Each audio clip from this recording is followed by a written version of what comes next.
Millionaire visits an orphanage to bring gifts and sees a boy like him when he was a child.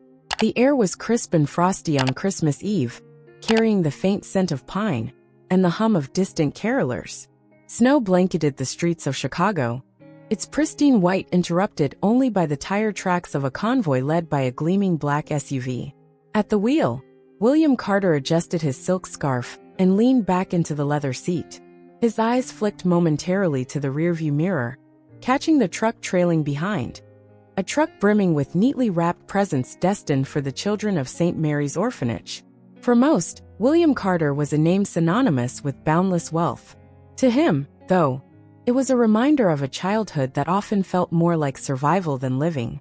His success as a tech entrepreneur and philanthropist hadn't erased the memories of cold nights and empty plates, nor had it dulled his commitment to giving back. As his driver turned into the narrow lane leading to St. Mary's, William allowed himself a rare smile. The orphanage came into view, its modest brick facade adorned with strings of twinkling lights and a handmade banner that read, "Welcome, Mr. Carter." A cluster of children crowded the windows, their faces glowing with excitement. William's heart tightened, a mix of joy and a pang of memories he kept locked away. The SUV came to a halt, and before the driver could open the door, William stepped out. A gust of icy wind greeted him, but he was too focused on the moment to notice. Behind him, the truck parked, and volunteers began unloading the gifts. A cheerful commotion erupted as children poured out of the orphanage, bundled in mismatched winter coats and scarves. Their laughter was infectious, a sound so pure that it melted even the coldest of hearts. "Mr. Carter, welcome. We're so delighted you could join us," Mrs. Thompson exclaimed, her voice warm and maternal. The orphanage director extended her hand, her lined face lit with gratitude. William shook it firmly, his gaze sweeping across the courtyard where a small Christmas tree stood, its ornaments swaying in the breeze. "The pleasure is mine, Mrs. Thompson. I wouldn't want to be anywhere else today," William replied. He knelt to greet a little girl who offered him a candy cane, her cheeks rosy from the chill. "And who might you be?" he asked, his voice gentle. "Sophie," she said shyly, hiding her grin behind a mittened hand. "Well, Sophie, I hope you've been good this year. Santa's brought some special gifts," he said, gesturing to the truck. The children's cheers rang out, and William couldn't help but chuckle. As the presents were distributed, William moved among the children, sharing moments of joy and delight. A boy marveled at a new soccer ball. A girl clutched a set of paints to her chest. Every smile etched itself onto William's memory. He paused occasionally to exchange words with the staff, learning about the children's stories and the challenges the orphanage faced. But then his eyes caught something, or rather someone. A boy stood apart from the crowd, leaning against the trunk of a bare tree. His coat was a size too big, and his brown hair fell messily over his forehead. But it wasn't his appearance that drew William's attention. It was the look in his eyes. Deep, contemplative, and eerily familiar.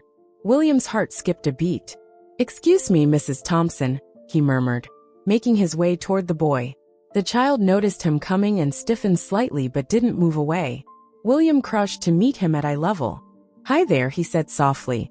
"I'm William. What's your name?" The boy hesitated, his gaze flitting between William and the snow-dusted ground. "Ethan," he replied finally, his voice barely audible. "Well, Ethan, it's nice to meet you. I noticed you weren't with the others. Are you not excited about Christmas?" William asked, his tone light but probing. Ethan shrugged. "It's fine, I guess." William studied him for a moment, searching for the right words. "You know, when I was your age, Christmas didn't mean much to me either," he said. "But sometimes, good things happen when you least expect them." Ethan's expression softened slightly, a flicker of curiosity replacing his guarded demeanor. "Like what?" William grinned. "Like meeting someone who understands what you're going through. Someone who believes in you." Before Ethan could respond, Mrs. Thompson called from a distance. "Mr. Carter, would you like to join us inside for cocoa and cookies?" William glanced at Ethan, his mind racing with questions he couldn't yet articulate. "Come on, Ethan. Let's get warm," he said, standing and offering his hand. The boy hesitated again but eventually reached out, his small hand gripping William's firmly. Together, They walked toward the glowing warmth of the orphanage, leaving behind a trail of footprints in the snow. The interior of St. Mary's Orphanage was a stark contrast to the wintry chill outside. The warm glow of string lights reflected off the aged but polished wooden floors. A garland adorned the banister of the grand staircase, and the scent of cinnamon and fresh-baked cookies wafted through the air. William removed his coat and scarf, handing them to a staff member as Mrs. Thompson led him and Ethan into the common area. "Please, Mr. Carter, make yourself at home," she said with a kind smile. "It's not often we have visitors as special as you." William nodded graciously, his gaze scanning the room. Children sat in clusters near the crackling fireplace, happily unwrapping gifts, their laughter filling the space with life. Yet, as he glanced down at Ethan walking beside him, he couldn't shake the gnawing feeling that there was more to the boy's quiet demeanor. "Thank you, Mrs. Thompson. And please call me William," he replied, taking a seat on one of the worn but comfortable armchairs. Ethan sat on a stool nearby, his small hands cupping a steaming mug of cocoa handed to him by another staff member. William noticed that Ethan didn't seem as eager as the other children, sipping his drink slowly, his eyes darting around the room as if searching for an escape. Mrs. Thompson returned moments later with a plate of gingerbread cookies and perched on the arm of a nearby sofa. "I noticed you've taken a liking to Ethan," she remarked, her voice tinged with subtle curiosity. William leaned forward, resting his elbows on his knees. "He caught my eye, yes. He seems different from the other children, more reserved." Mrs. Thompson's expression softened, and she cast a glance at Ethan, who was now studying the marshmallows melting into his cocoa. "He is a special boy. Ethan came to us when he was just 3 years old. His mother left him on our doorstep with nothing but a note and a small backpack. She didn't even leave her name." William's chest tightened, and his hand instinctively clenched the arm of the chair. "That must have been hard on him," he said quietly, "to grow up without answers." Mrs. Thompson sighed, nodding. "He's a bright child, but I think the uncertainty weighs on him. He doesn't open up easily and rarely talks about his dreams. But there's a light in him, I know it's there. It just needs someone to believe in it." William turned his attention back to Ethan. The boy had moved to the window, staring out at the snow as it fell gently over the grounds. There was something achingly familiar in his posture. The way he held himself, as if carrying the weight of the world on his small shoulders. Memories of his own childhood came rushing back. Nights spent staring out windows, wondering where he belonged, and if anyone cared. Excusing himself, William walked over to Ethan. "Snow's coming down pretty heavy out there," he said, trying to engage him. Ethan shrugged, not taking his eyes off the window. "I like the snow. It's quiet." William chuckled softly. "I liked it too, when I was your age. It gave me time to think." Ethan glanced at him, his brow furrowed. "What did you think about?" William hesitated for a moment, then said, "I thought about what I wanted to be, where I wanted to go. But most of all, I thought about having someone who cared. Someone who'd tell me I could be anything." Ethan's eyes met William's for the first time, and in them, William saw a reflection of his own pain and longing. "Did you find someone?" the boy asked, his voice barely above a whisper. William nodded. "I did. And they changed my life." He placed a hand on Ethan's shoulder, his voice steady and sincere. "You can have that too, Ethan. I don't know how yet, but I promise you'll find it." Mrs. Thompson's voice interrupted the moment. "Ethan, why don't you show Mr. Carter our tree? You worked so hard decorating it." Ethan blinked, as if startled by the suggestion, but then nodded slowly. "Okay," he said, leading William to the far corner of the room. The Christmas tree stood proudly, its branches laden with ornaments, some shiny and new, others homemade and charmingly imperfect. A string of colored lights twinkled among the greenery. Ethan pointed to a small star crafted from gold paper, hanging slightly askew. "I made that," he said, his tone tinged with quiet pride. William smiled. "It's beautiful. It reminds me of one I made when I was a kid." Ethan looked at him, curiosity flickering in his eyes again. "You were in an orphanage too?" William nodded, his expression thoughtful. "I was. In Detroit. It wasn't easy, but someone gave me a chance, and that made all the difference." Ethan's brow furrowed. But before he could say anything more, Mrs. Thompson approached again, carrying a neatly wrapped box. "Ethan," she said, crouching down to the boy's level. "This is from Mr. Carter." Ethan hesitated, his gaze shifting between the box and William. Slowly, he reached out and took it, his fingers grazing the bright red ribbon. He opened it carefully, as if afraid to tear the paper. Inside was a sleek black tablet, something far beyond what most of the children at St. Mary's could dream of owning. "It's for your schoolwork, and for fun," William said. "I want you to know that you're capable of great things, Ethan. This is just a start." Ethan's lips parted, but no words came out. Instead, he hugged the tablet close to his chest and looked at William, his eyes shimmering with unspoken gratitude. For the first time that evening, Ethan smiled. The evening at St. Mary's was winding down. Most of the children had retreated to their bunks, their new toys and treasures tucked away for safekeeping. Volunteers tidied up the remnants of the celebration, and the aroma of hot cocoa lingered in the air.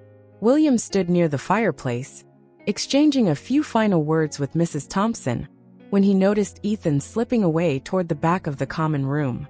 Drawn by an inexplicable pull, William excused himself and followed quietly. He found Ethan seated alone near a frosted window, the tablet still clutched in his hands. The boy seemed lost in thought, the faint glow of the Christmas tree casting flickering patterns across his face. "Mind if I join you?" William asked, breaking the silence. Ethan looked up and shrugged, his guard still partially raised. William sat beside him, the creak of the chair breaking the stillness. For a moment, neither spoke. It was Ethan who finally broke the silence, his voice hesitant but curious. "Did you ever miss them? Your parents?" The question caught William off guard. He studied Ethan for a moment before answering, his tone measured. "I didn't know them, so it was more like missing the idea of parents. But yeah, I missed having someone to call my own." Ethan nodded slowly, his small fingers tracing patterns on the frosted window. "Me too." William swallowed hard.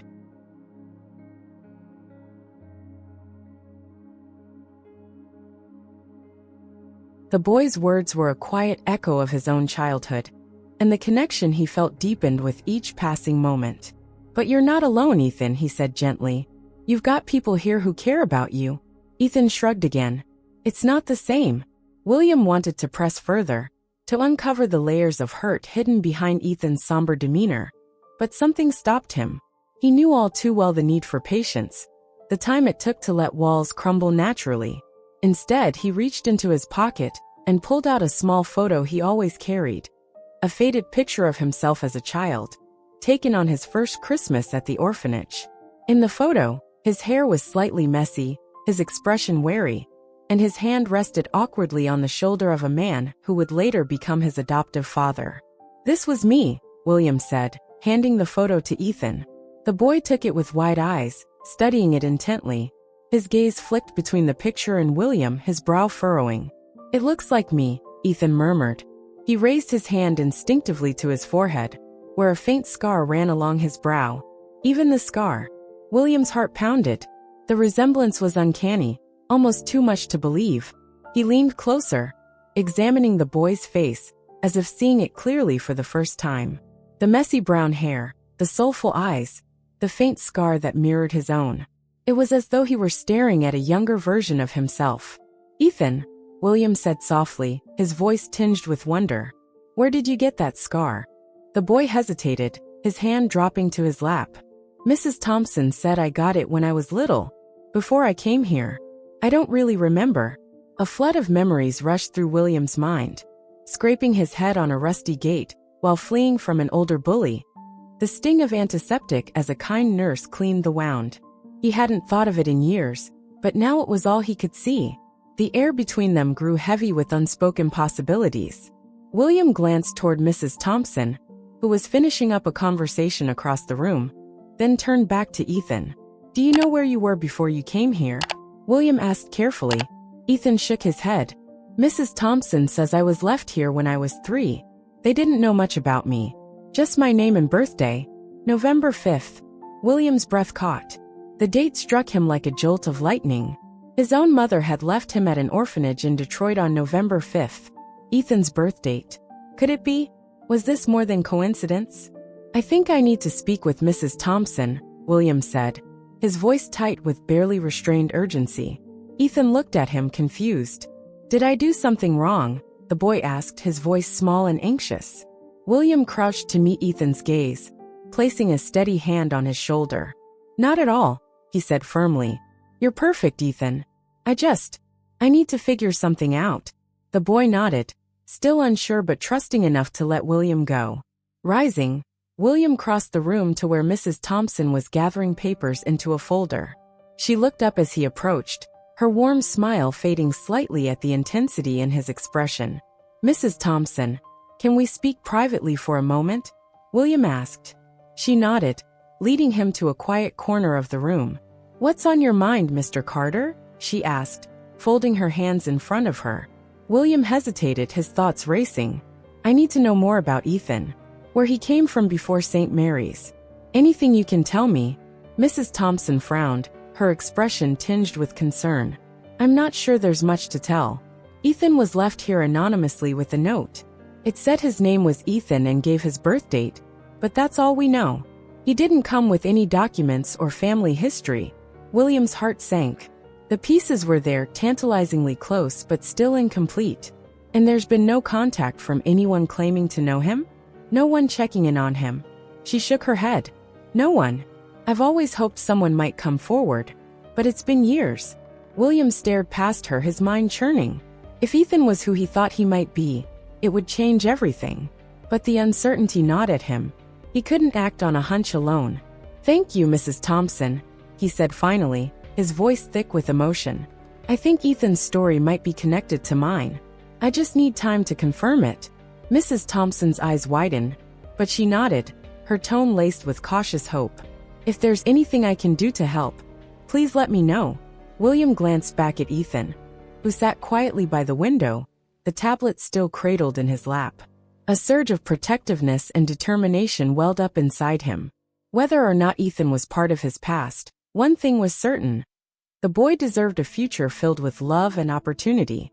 The ride back from St. Mary's was unusually silent.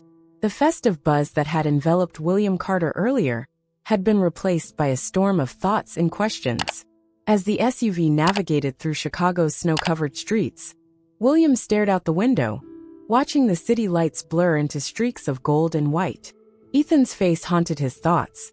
The scar, the piercing eyes filled with longing, the way he carried himself as though he bore the weight of unanswered questions. It was like looking into a mirror that reflected not the man he had become, but the boy he once was. "Everything all right, sir?" his driver Mark asked, breaking the silence. William blinked, snapping out of his reverie. "Yeah," he said, though the tightness in his chest told a different story. "Just a lot on my mind." Mark nodded and wisely left it at that, focusing on the road ahead. William leaned back in his seat, his thoughts drifting to the childhood he had tried so hard to bury. He remembered the harsh winters of Detroit, where the cold seeped through the cracks of the orphanage's thin walls. He had arrived there at the age of 5, clutching the hand of a social worker, who offered little more than a hurried explanation to the staff before leaving him behind. He had been just old enough to understand that he was unwanted, yet too young to grasp why. The days that followed were a blur of unfamiliar faces and strange routines. Nights were the hardest, filled with the muffled cries of other children and his own silent tears. But there had been a turning point, a day that stood out among the rest, clear and vivid even now. He was 8 years old when the Carters walked into the orphanage. Jonathan and Margaret Carter were an older couple, childless but eager to adopt. William didn't dare to hope. The sting of rejection had taught him not to expect anything. Yet, something about the way Margaret knelt to his level, her eyes kind and her voice soft, had melted his defenses. "You're William?"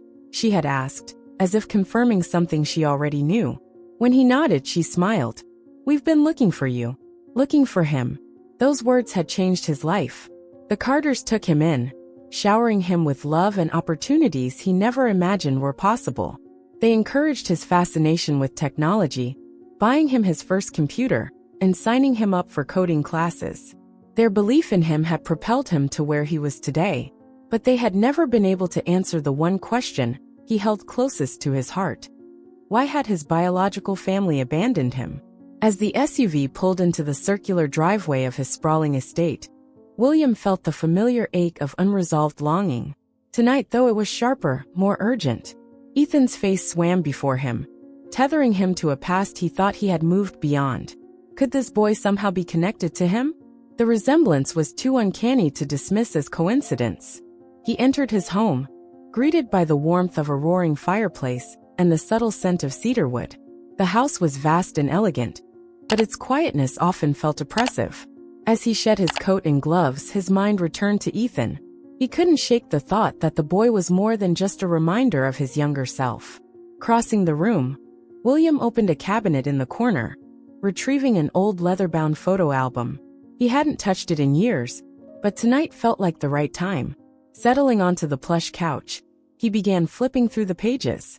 There were photos of his adoptive parents, smiling proudly beside him at birthdays and graduations, their love evident in every frame. But as he turned the pages, he reached a section he rarely revisited: his time at the Detroit orphanage. There he was, a boy with messy brown hair and a wary expression, standing stiffly in group photos. He lingered on one image in particular, a close-up of himself with the same faint scar above his brow. It was uncanny how much Ethan resembled him. The photo blurred as tears pricked his eyes, memories rushing back in an overwhelming tide. He remembered a conversation he had overheard as a child, between the orphanage staff and a visitor. His mother was young, just a teenager. She said she couldn't take care of him, but she didn't give much more detail, the staff member had explained. She left a note, though, saying she wanted him to know she loved him. That note had been his only connection to the woman who had brought him into the world. He had clung to it for years, even as he resented the life she had left him to navigate on his own. Now, as he thought about Ethan, William wondered if the boy might have his own note tucked away somewhere, a piece of his history waiting to be uncovered. Determined to find answers, William grabbed his laptop and began typing furiously. He searched for records, articles, anything that could shed light on Ethan's past. Hours slipped by, the house growing quieter as the night deepened. Finally, he stumbled upon a lead: a list of birth records from Detroit around the time Ethan was born. There it was, Ethan Miller, born November 5th, Detroit General Hospital. The name hit William like a thunderclap. Miller was his mother's maiden name. His hands trembled as he dug deeper, cross-referencing names and addresses. Each click brought him closer to a realization that left him breathless. Ethan was born in the same neighborhood where William had grown up, mere blocks from the orphanage he had once called home. The implications were staggering. Could Ethan be more than just a boy who reminded him of his past? Was it possible he was family, a nephew perhaps? Or something even closer? William closed the laptop and leaned back, his mind spinning. If there was even a chance Ethan was connected to him by blood, he couldn't walk away. The boy deserved answers, and maybe, just maybe, so did he. The next morning, sunlight streamed through the frosted windows of William's office. He sat at his polished mahogany desk, the laptop from the previous night still open, displaying Ethan's birth record. The questions swirling in his mind had only grown louder as the hours passed. William hadn't slept. Instead, he had spent the night replaying every interaction with Ethan, every glance, every word. The boy wasn't just a reflection of his younger self. He was a piece of a puzzle William hadn't realized he was still trying to solve. A soft knock at the door interrupted his thoughts. His assistant, Clara, entered, her brisk efficiency evident in her every movement. "Mr. Carter, the meeting with the investors is in an hour. Should I move it back?" William looked up, momentarily disoriented. He had almost forgotten the day's packed schedule. "No, that's fine, Clara. I'll be ready." Clara nodded, but hesitated at the door. "Is everything all right? You seem distracted." "I'm fine," William replied quickly, though his tone didn't quite convince even himself. "Thanks, Clara." As she left, William leaned back in his chair, rubbing his temples.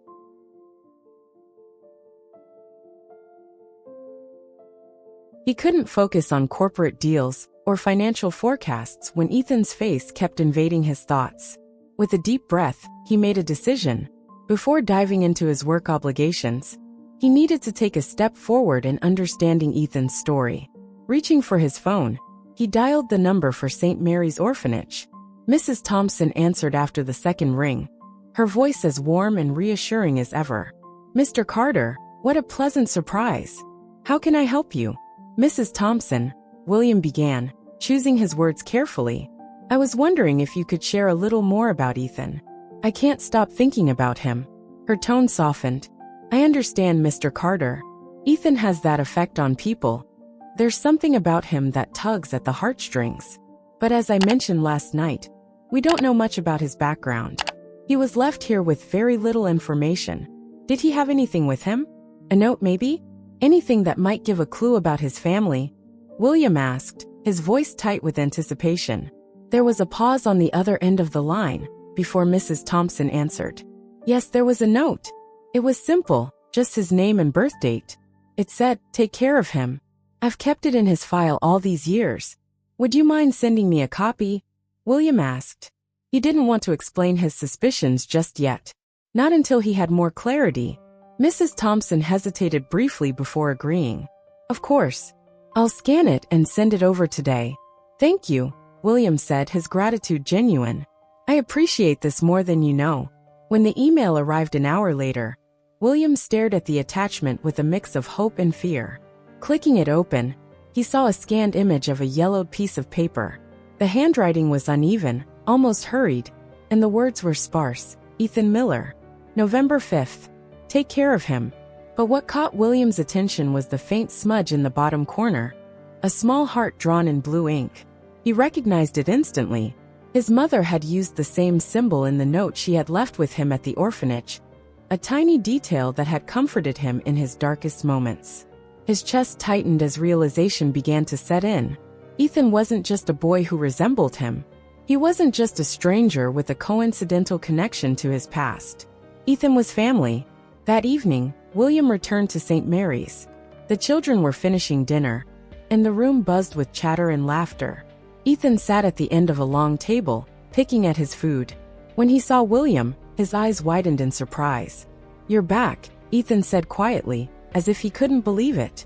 "I am," William replied, kneeling to the boy's level. "Can we talk?" Ethan nodded, setting his fork down and following William into a quieter corner of the room. They sat on a worn couch, the sounds of the other children fading into the background. "There's something I want to share with you, Ethan," William began, his voice steady but laced with emotion. "I've been thinking a lot about you and your story, about where you came from." Ethan tilted his head, curiosity flashing in his eyes. "Why?" William hesitated, unsure how much to reveal. He decided to start with what mattered most. "Because I see a lot of myself in you. And I think, I know, that we're connected in a way neither of us expected." Ethan frowned, confused. "Connected? How?" William placed a hand on the boy's shoulder, his grip firm but comforting. "I think we're family, Ethan. I think your mother and my mother were connected. Maybe even the same person." Ethan's eyes widened, disbelief and hope warring on his face. "But, how do you know?" "I'm still figuring it out," William admitted. "But everything I've found so far points to it being true. And if it is, it means you're not alone anymore. You have someone who cares about you. You have me." For a moment, Ethan was silent, his expression unreadable. Then, without warning, he launched himself at William, wrapping his small arms around the man's neck. William froze for a second before embracing the boy tightly, his heart swelling with an emotion he hadn't felt in years. "You're really my family?" Ethan whispered, his voice muffled against William's shoulder. "I believe I am," William said, his voice thick with emotion. "And I promise, I'm not going anywhere." In that moment, the silent bond between them solidified, stronger than any words could express. For Ethan, it was the first glimmer of belonging he had felt in years. For William, it was the beginning of a journey that would redefine his understanding of family and love. The next few days were a whirlwind of emotions and realizations for William and Ethan. William had spent every free moment learning more about Ethan's life at St. Mary's and carefully piecing together the fragments of his own past. He couldn't stop the surge of protectiveness he felt toward the boy. His nephew, he now felt certain. But he also knew that forging this new bond wasn't just about uncovering the past. It was about shaping Ethan's future. It was on a cold, sunny afternoon, that William arrived at St. Mary's with a plan. He stepped out of his car carrying 2 bags, one filled with tools for a project, and the other with an envelope that might just change Ethan's life. The orphanage buzzed with excitement as he entered. Some children recognized him from the Christmas event and ran up to greet him, their faces alight with smiles. Ethan stood back, watching from the doorway of the common room. His expression was quieter, but his eyes glimmered with anticipation. "Ethan," William called, waving him over. "How about we spend some time together today? Just the 2 of us." Ethan hesitated for only a moment before nodding, his face brightening. "Okay." Mrs. Thompson appeared from her office, her warm smile welcoming William as always. "Planning something special for Ethan today?" she asked. "Something very special," William replied, glancing at the boy.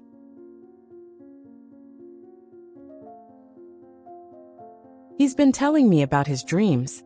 "Oh," Mrs. Thompson said, raising an eyebrow. William leaned in slightly, lowering his voice. "He wants to be an engineer. And I think it's time someone showed him that his dreams aren't impossible." Ethan tugged at William's sleeve, curiosity bubbling. "What are we going to do?" William crouched to meet Ethan's gaze, pulling a small blueprint from one of the bags. "We're going to build something. But first, I need your help. Think you're up for it?" Ethan's eyes widened as he took the blueprint, his small hands tracing the lines and measurements. "A birdhouse. Not just any birdhouse," William said with a grin. "This is going to be the coolest birdhouse St. Mary's has ever seen. We'll add a little solar panel to power a tiny light, and maybe even a perch for the birds to sit on. Think we can do it?" Ethan nodded vigorously, his excitement infectious. "Yeah, let's do it." The 2 of them spent the next few hours in the orphanage's backyard, bundled in coats and gloves, hammering, sawing, and laughing as they brought the birdhouse to life. William guided Ethan through the steps, letting him take the lead whenever possible. "You're a natural," William said, watching as Ethan carefully sanded down a wooden panel. "Ever used tools like these before?" "No," Ethan admitted, glancing up with a shy smile. "But I always wanted to. It's fun." "It's more than fun," William said. "This is what engineers do. They take ideas and make them real. And you can do that, Ethan. You just need the right tools and someone to believe in you." Ethan paused, the piece of wood in his hands momentarily forgotten. "You really think I can be an engineer?" William's heart ached at the vulnerability in Ethan's question. "I don't think, Ethan, I know. You're smart, creative, and hardworking. Those are the things that matter most. And if you ever doubt yourself, just remember I believe in you." The boy beamed, the kind of smile that could brighten the dreariest day. Together, they finished assembling the birdhouse, adding the solar-powered light, and painting it a vibrant blue with yellow accents. When they were done, they stepped back to admire their work, pride radiating from both of them. "It's perfect," Ethan said, his voice filled with awe. "It's better than perfect," William replied. "It's yours." As the sun began to set, casting a golden glow over the snowy landscape, William and Ethan carried the birdhouse to the large oak tree near the orphanage's entrance. With a little help from a ladder, they secured it to a sturdy branch. Ethan flipped the switch, and the small light inside the birdhouse flickered on, glowing softly in the fading light. "It works," Ethan exclaimed, his face lighting up with pure joy. "It works because you made it happen," William said, ruffling the boy's hair. "That's what engineering is all about."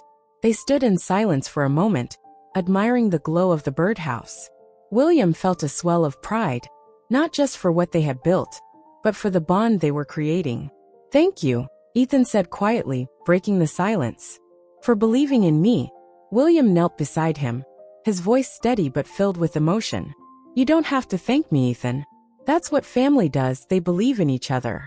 And I'll always believe in you." Ethan looked at him, his eyes wide and searching. "Does this mean you're my family?" William hesitated only briefly before nodding. "Yes, Ethan. I'm your family. And I'm going to do everything I can to make sure you have the life you deserve." Ethan's small arms wrapped around William in a fierce hug, and for the first time, William felt a sense of completeness he hadn't known he was missing. In that moment, under the glow of their creation, the foundation of something extraordinary was built, a bond that would change both their lives forever. The glow of the birdhouse lingered in William's mind long after he left St. Mary's that evening. Something about the simplicity of the project, the pure joy on Ethan's face, had struck a chord deep within him. It wasn't just about building a birdhouse. It was about building trust, hope, and a future for a boy who had gone too long without them. That night, as he sat in his study, William's resolve hardened. He couldn't stop at being a mentor or a kind figure in Ethan's life. If the boy was truly his nephew, as all signs pointed to, he needed to know for certain, and he needed to act on it. The DNA test was a spur-of-the-moment decision. A contact at a private lab ensured the process would be discreet and fast. The sample he had collected from Ethan's water bottle earlier in the day had been mailed immediately. All that was left now was to wait. But waiting wasn't something William Carter was particularly good at. He buried himself in work, meetings, and philanthropy projects, but his thoughts always drifted back to Ethan. Was it possible that fate had brought them together? That out of all the orphanages, all the children in the world, he had been led to someone so intimately connected to his past? 3 days later, the call came. "Mr. Carter, this is Dr. Lee from Genesis Labs," the voice said. "We've completed the analysis of the DNA sample you provided." William's breath caught in his throat. And there was a pause, one that felt like an eternity. "The results show a strong familial connection. Ethan Miller is your biological nephew." William closed his eyes, a flood of emotions washing over him. Relief, joy, and a deep ache for the years they had lost. "Thank you, Dr. Lee," he said, his voice barely above a whisper. As he hung up, William sat in silence, processing the news. His sister, someone he had never known even existed, had brought Ethan into the world and left him behind. The thought was bittersweet. He couldn't help but feel a pang of anger at the circumstances that had led to this. But that anger was quickly overshadowed by determination. Whatever had happened in the past, Ethan's future was now his responsibility. The next day, William returned to St. Mary's, this time armed with the truth and a plan. Mrs. Thompson greeted him warmly as always, but there was a hint of curiosity in her expression. "Back so soon?" she asked. "I couldn't stay away," William admitted with a small smile. "But I also have some important news." Mrs. Thompson ushered him into her office, her brow furrowed in concern. "What's going on, Mr. Carter?" William sat down, his hands clasped tightly together. "I've been doing some research on Ethan's background. I had a DNA test done, and it confirmed what I suspected. Ethan is my nephew." Mrs. Thompson's eyes widened. "Your nephew?" "Yes," William said, his voice steady. "My biological sister, someone I never knew I had, must have been Ethan's mother. It explains everything. The resemblance, the details in his file. I'm certain of it." Mrs. Thompson leaned back in her chair, her expression a mixture of shock and understanding. "That's incredible, Mr. Carter. I've always felt there was something special about the bond you two seem to share." William nodded. "I want to take the next step, Mrs. Thompson. I want to adopt Ethan."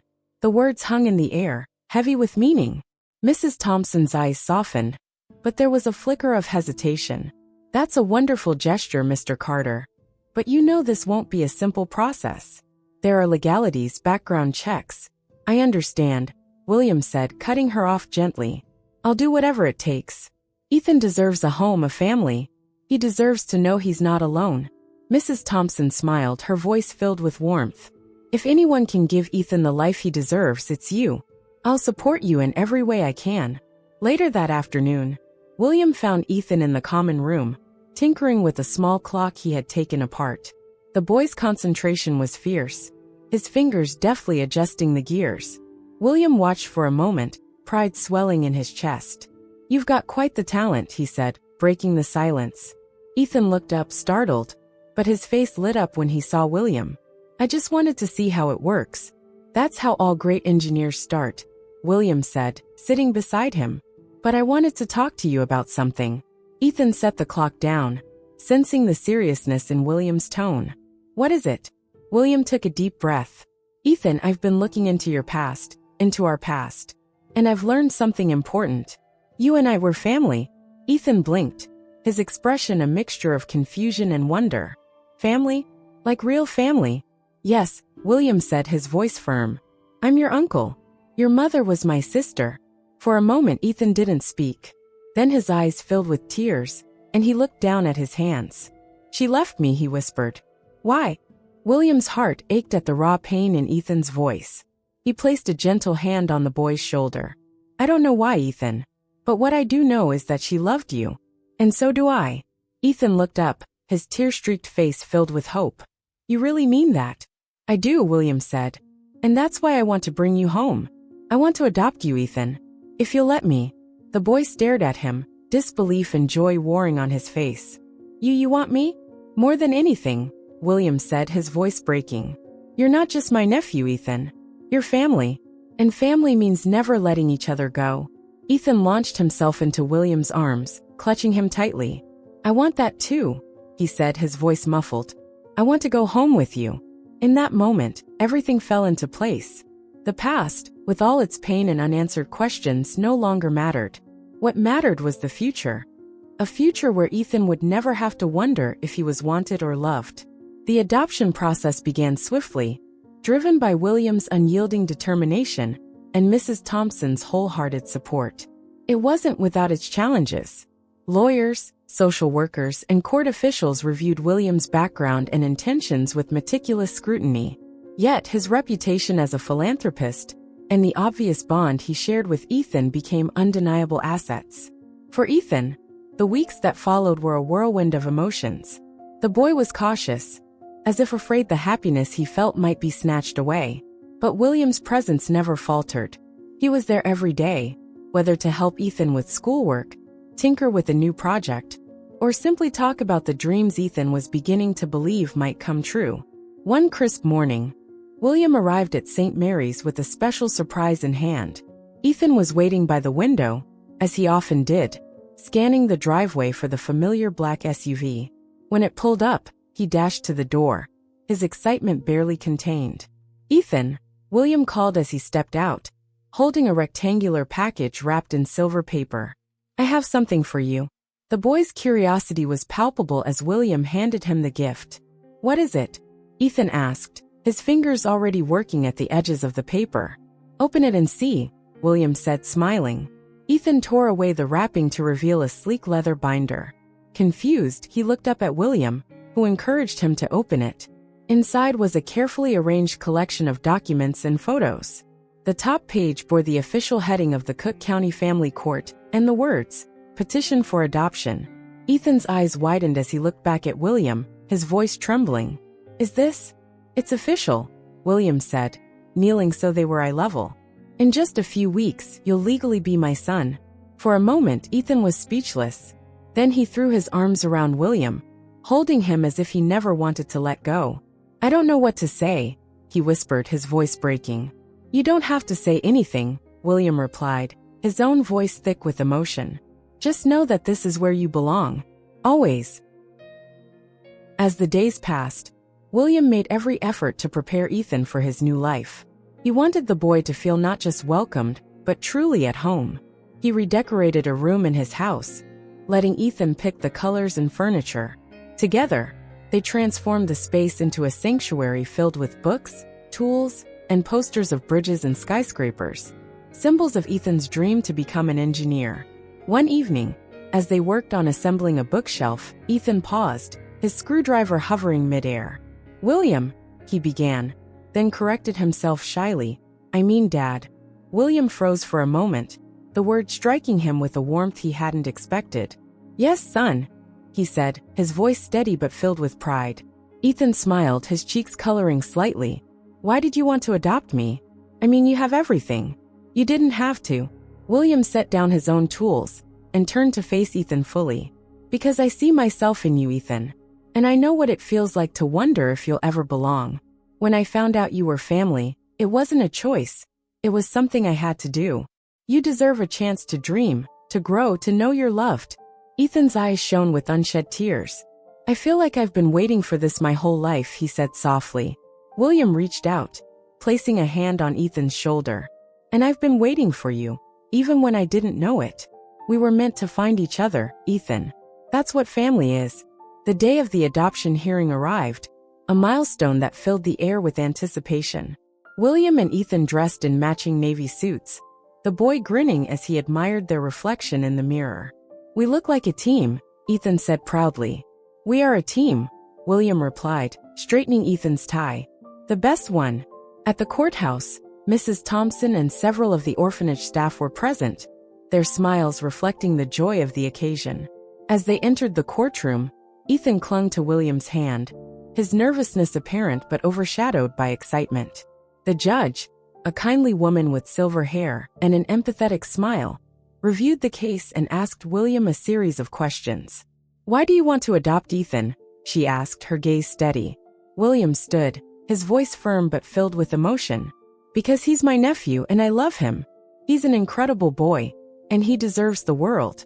I want to give him a home, a family, and the support he needs to achieve everything he dreams of." The judge nodded, then turned her attention to Ethan. "And you, young man? How do you feel about becoming part of Mr. Carter's family?" Ethan glanced up at William, his confidence bolstered by the man standing beside him. "I feel like I already am," he said simply. The room filled with quiet laughter and warmth. Moments later, the judge signed the adoption papers and declared the bond official. Ethan Carter was no longer just a boy searching for belonging. He was now legally and undeniably part of a family. That evening, back at the house, William surprised Ethan with one final gift: a small wooden plaque for their birdhouse, engraved with the words, "Built by Ethan Carter and Dad." Together, they attached it to the birdhouse under the soft glow of its solar-powered light. Ethan traced the words with his fingers, a smile spreading across his face. "It's perfect. So are you," William said, wrapping an arm around his son. "Welcome home, Ethan." Under the winter sky, as snow began to fall once more, William and Ethan stood side by side, their bond now unbreakable. They were a family, not just by blood, but by love and choice, and the promise of a brighter future. Life at the Carter household settled into a joyful rhythm in the weeks following Ethan's adoption. For the first time, Ethan woke up every morning in his own room, surrounded by belongings he could truly call his own. The room was more than just a space. It was a symbol of the stability and love he had longed for. William, too, felt the changes deeply. Every evening when he returned from work, Ethan greeted him at the door, excited to share the details of his day. Whether it was the latest project he'd tinkered with, or a book he had discovered, Ethan's enthusiasm was infectious. The once quiet mansion was now alive with the laughter and conversations of a father and son. One evening, after dinner, Ethan approached William with a hesitant expression. "Dad, can I ask you something?" William looked up from his tablet, setting it aside. "Of course. What's on your mind?" Ethan shifted nervously, his hands twisting together. "I was thinking about school. The kids here, they're nice, but I feel like I'm not learning enough. I want to know more about engineering and science, but it's not really a big focus at my school." William leaned forward, intrigued. "Are you saying you want to change schools?" Ethan nodded slowly. "I've been reading about this place, the Greenfield Academy.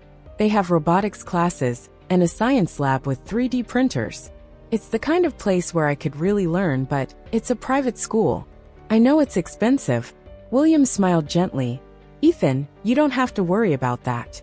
If this is something you're passionate about, I'll make it happen. Let's look into it together." Ethan's face lit up with hope. "Really? You'd do that?" "Absolutely," William said, ruffling his son's hair. "You have big dreams, Ethan, and it's my job to help you reach them." The following week, William and Ethan visited Greenfield Academy. The sprawling campus was a stark contrast to the modest public school Ethan currently attended. Glass-walled buildings housed state-of-the-art labs, and students bustled about, engaged in vibrant discussions and hands-on projects. Ethan's eyes widened as he took it all in. "This place is amazing," he whispered. A tour guide led them to the robotics lab, where a group of students demonstrated a robot they had built to navigate a maze.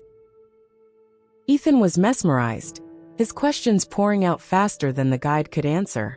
William watched from a distance, his heart swelling with pride. It was clear that Ethan belonged here. The boy who had once been so hesitant to dream was now imagining a future brimming with possibilities. Later that afternoon, William met with the admissions director, while Ethan explored the library. The director, a kindly woman with a passion for fostering young talent, reviewed Ethan's application and listened to William's story. "Ethan sounds like a remarkable boy," she said. "We'd be thrilled to have him join our community. However, given the timing, there's only one spot left in the program, and there are several applicants." William's heart sank, but he maintained his composure. What would it take to secure that spot for Ethan? The director smiled sympathetically. "We prioritize students who demonstrate both academic potential and personal passion. Based on what you've told me, Ethan seems to excel in both areas. If he's willing to complete an assessment, we can make a final decision by the end of the week." William agreed immediately, knowing that Ethan was more than capable of proving himself. When he explained the situation to Ethan, the boy's determination shone through. "I'll do it," Ethan said confidently. "I want this more than anything." The next few days were a flurry of preparation. William helped Ethan practice problem-solving exercises and mock interviews, encouraging him every step of the way. The bond between them grew stronger as they worked side by side, united by a shared goal. On the day of the assessment, William drove Ethan to Greenfield Academy, offering words of encouragement as they pulled into the parking lot. "Just be yourself, Ethan," he said. "You've got everything it takes." Ethan nodded, his nerves apparent, but overshadowed by his determination. "Thanks, Dad. I'll do my best." While Ethan completed the assessment, William paced the halls, alternating between confidence in his son's abilities and the nerves of a parent wanting the best for their child. When Ethan finally emerged, his face was flushed with a mix of exhaustion and excitement. "How'd it go?" William asked, kneeling to meet Ethan's eyes. "I think it went well," Ethan said, a small smile playing on his lips. "They asked a lot of questions, but I told them about the birdhouse we built and how I want to create things that help people." William pulled Ethan into a hug, his pride immeasurable. "That's my boy. No matter what happens, I'm proud of you." 2 days later, the acceptance letter arrived. William handed it to Ethan, letting him open it. The boy's hands trembled as he read the words. "Congratulations. We are pleased to welcome Ethan Carter to Greenfield Academy." Ethan looked up at William, his eyes brimming with tears of joy. "I did it, Dad. I really did it." William enveloped him in a tight hug. "Yes, you did, Ethan. And this is just the beginning." As they celebrated together, William felt an overwhelming sense of fulfillment. He had given Ethan the tools to chase his dreams, but it was the boy's courage and determination that had turned those dreams into reality. That night, as they sat by the fire, Ethan looked up at William with a thoughtful expression. "Dad, do you think I can really be an engineer one day?" William smiled, his hand resting on Ethan's shoulder. "I don't think, Ethan, I know. And I'll be there every step of the way to help you make it happen." Ethan's smile widened, and in that moment, William realized that helping Ethan find his place in the world had also given him a renewed sense of purpose. Together, they were building more than a future. They were building a legacy of love, trust, and boundless possibility. The morning air was crisp as William and Ethan stood outside Greenfield Academy. It was Ethan's first day, and the campus buzzed with energy as students hurried to their classes, their chatter filling the air. Ethan adjusted his backpack, his eyes wide as he took in the sight of the towering glass buildings and bustling walkways. "You ready?" William asked, kneeling to meet Ethan's gaze. Ethan hesitated for a moment, his hand clutching the strap of his bag. "What if I mess up? What if I'm not good enough?" William placed a reassuring hand on Ethan's shoulder. "You belong here, Ethan. You've earned this. And remember, no matter what happens, I'll always be proud of you." The boy smiled, his confidence bolstered by William's words. "Thanks, Dad. I'll do my best." "I know you will," William said. "Now go show them what you're made of." Ethan nodded and, with a deep breath, stepped through the main doors of the school, his stride growing more confident with each step. William watched until Ethan disappeared into the crowd, his heart swelling with pride and a hint of nostalgia. He knew this was the start of something extraordinary for Ethan, a journey of self-discovery, growth, and boundless potential. That afternoon, William sat in his office, his mind drifting back to the past year. It was incredible to think how much had changed since the fateful day he visited St. Mary's Orphanage. Ethan had gone from being a quiet, reserved boy with uncertain dreams to a confident young man, stepping into a world of possibilities. William's phone buzzed, pulling him from his thoughts. It was a video call from Ethan. Smiling, he answered, and Ethan's excited face filled the screen. "Dad, you won't believe it," Ethan exclaimed. "We got to use the 3D printers today. I made a model of a bridge, and the teacher said it was really good."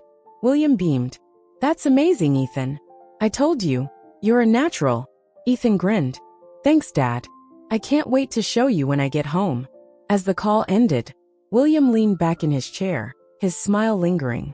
It was moments like these that reminded him of why he had fought so hard to bring Ethan into his life. The boy wasn't just his nephew or his son. He was a reflection of hope, resilience, and the power of second chances. Months passed and the seasons changed. Ethan thrived at Greenfield Academy, his curiosity and determination shining brighter with each passing day. He joined the school's robotics club, participated in science fairs, and even began tutoring younger students in math. William attended every event, his presence a constant reminder to Ethan that he wasn't alone. One evening, as they sat together in the living room, Ethan looked up from the blueprint he was sketching. "Dad, do you ever think about the people who helped you when you were a kid?" "All the time," William said, setting down his coffee. "Why do you ask?" Ethan tapped his pencil against the paper, his expression thoughtful. "I was thinking, maybe we could help other kids, like the ones at St. Mary's. We could start a program or something to help them learn about science and engineering." William's heart swelled with pride. "That's a fantastic idea, Ethan. We could create workshops, donate equipment, maybe even start a scholarship fund." Ethan's face lit up. "Really? You'd do that?" "Of course," William said. "You've shown me how important it is to believe in someone's potential. Now it's our turn to help others believe in theirs." By the following summer, the Carter Initiative for Young Innovators was up and running. William and Ethan returned to St. Mary's Orphanage, this time with a team of volunteers and boxes of equipment. The common room was transformed into a makeshift lab, filled with laptops, toolkits, and curious children eager to learn. Ethan led the first workshop, showing the younger kids how to build simple circuits. William stood at the back, watching with pride as Ethan explained concepts with the confidence and enthusiasm of someone who had found his purpose. "See this?" Ethan said, holding up a small motor. "When you connect the wires, it makes the fan spin. Now you try." The room buzzed with excitement as the children worked on their projects, their laughter and chatter filling the air. For Ethan, it was a full-circle moment, a chance to give back to the place that had once been his home. As the sun set that evening, William and Ethan stood outside the orphanage, gazing at the birdhouse they had built months earlier. The solar light still glowed softly, a beacon of hope in the gathering dusk. "We've come a long way, haven't we?" William said, his voice tinged with emotion. Ethan nodded. "Yeah, and it's just the beginning." William draped an arm around Ethan's shoulders. "It is, and I can't wait to see where it takes us." Under the twilight sky, father and son stood side by side, ready to face whatever the future held. Together, they had turned pain into purpose, dreams into reality, and a chance meeting into a bond that would last a lifetime.